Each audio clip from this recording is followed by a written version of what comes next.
What's up, everyone? Welcome back to the Celos Film Club. Today we're going to be talking about another banger of an episode 3 of Peacemaker Season 2. We had a new cameo coming in right in the beginning of the episode. Has raised more questions.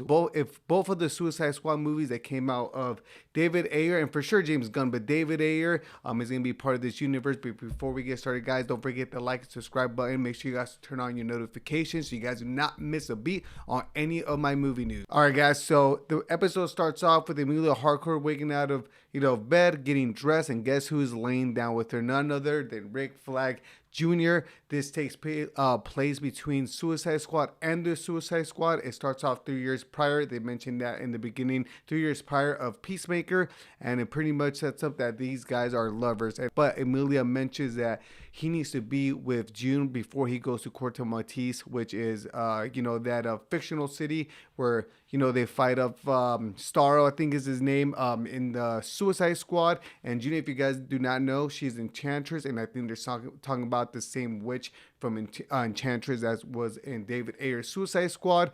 And he pretty much gives her a nice little talk about how if they can ever be a thing. And he was like, I'm with this crazy witch. And pretty much he tells her, she might burn a hole through the earth. And she was like, that would be kind of crazy. And his response is, I would love to burn a hole through the earth. Pretty much saying it doesn't really matter. He's willing to be with her. And yeah, we know how that ends up. Peacemaker ends up killing him in the Suicide Squad. And that's how we know why Peacemaker and Emilia Harcourt can never be a thing. And that sets up a pretty good backstory between Emilia Harcourt and Peacemaker. Pretty much, we know why Emilia Harcourt just hates Peacemaker, not just because he was a douchebag, but he actually killed her lover. Then we get the 11th Street Kids, pretty much waking up hungover. Ads is talking to Emilia about, why can't she be with Chris? Pretty much saying that they're a perfect match. Chris loves her, and she's like, it can never be. We know why now, guys. He's the one that killed Rick Flag Jr., and even Rick Flag is on a revenge quest to get Chris at all costs, and he's using this portal. Then we also get another talk between Ads and Emilia. Ads tells Emilia, hey, you're a mess. I'm not sure if you drink a lot. You go to therapy. We can't find jobs. You're a mess too. You're not any better than us. Not in a bad way. Pretty much saying like, hey, I got you back if you need anything, and you and Chris should be together. Then we also get Economos and Vigilante having a cool little bro moment. They have this whole bit where Vigilante says he's an expert in spiders, and then he also, with Economo, when he wakes up being hungover, he has no pants on. He is in a bathtub, and pretty much Vigilante sets up something for a post-credit scene where he says, hey, I took care of your pants. I washed them, and I folded and put them on a counter, which is completely weird, but very funny, very typical of Vigilante. Then we give Chris shows up in the alternate universe, wakes up hungover. His brother notices something odd, asks him if he's on pills, if he's been taking drugs, because in this earth, I'm pretty sure that Chris has a drinking and a pill popping problem. Once he wakes up, being hungover, his brother's cooking him food.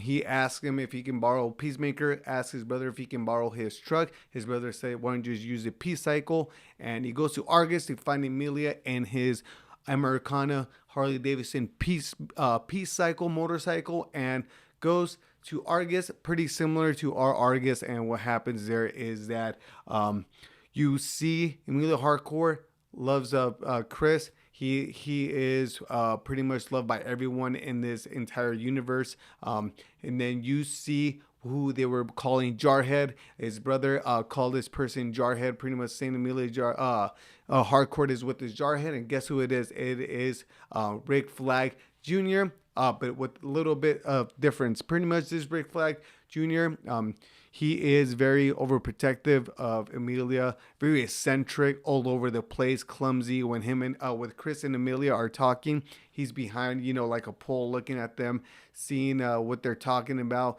drops the trash cans, tries to be, very quiet, but it's clumsy. Emilia and Chris end up leaving. They go on a nice little date, and when they're having a date, they're having a conversation of they can make things work because he had cheated on her, and pretty much they're giving each other some time in this universe to see they can rekindle things, which pretty much Emilia's head over heels over him. You can just tell. And then right when one of my favorite scenes is set this up very good, comes out of nowhere. Amelia and Chris are talking on the bench, and then there's an explosion that happens right in front of both of them. Once the explosion happens, Peacemaker goes into this building. There is a gang that's taking over this building with a bomb. They're called the Red Suns. Pretty much, Peacemaker goes in there without his suit. Amelia thought it was weird because Peacemaker in this universe seems like he doesn't fight without his suit. But in this universe, he goes in there, saves the day, kills them all, is loved by everyone. Then his brother, before he kills them all, there's a helicopter that shoots that comes around with Red Suns inside of him with more bad guys, and his brother out of nowhere comes and takes him down. He is Captain Triumph. His dad is Blue Dragon in this Earth, and his brother's Captain Triumph. I also do believe that this Earth, a lot of people are going to be racist, and I'll tell you why. There's no black people in this episode. Also, think that in this episode we're going to see that a lot of people are like Nazis, that the Nazis won in this war, and pretty much that's what they're going to do a little different. Chris is going to realize that this world is actually very imperfect, and he's going to have to learn how to not be selfish and go back and live in his regular world and face the consequences. I think he's going to have a turning point, just kind of like Superman. It's not about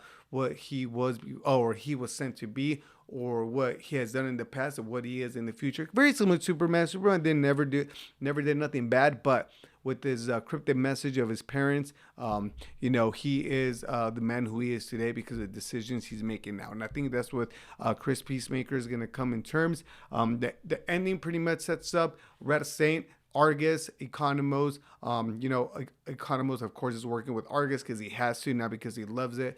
But pretty much they tell me if he doesn't want to be a part of this, he could quit, which he doesn't. Economos, Argus, and Sasha Bardell, Red Saint, and Langston. Langston's pretty much, hired this guy named Red Saint. He's an eagle hunter. He loves killing eagles. Pretty much, Langston says, I got hit by this meta duck. And Economos like, it's not a meta duck, it's an eagle. And he goes, yeah, my biggest weakness. It's pretty much saying this is kryptonite, him having bird blindness. And that's how they were able to take him down. And he's like, no, but this eagle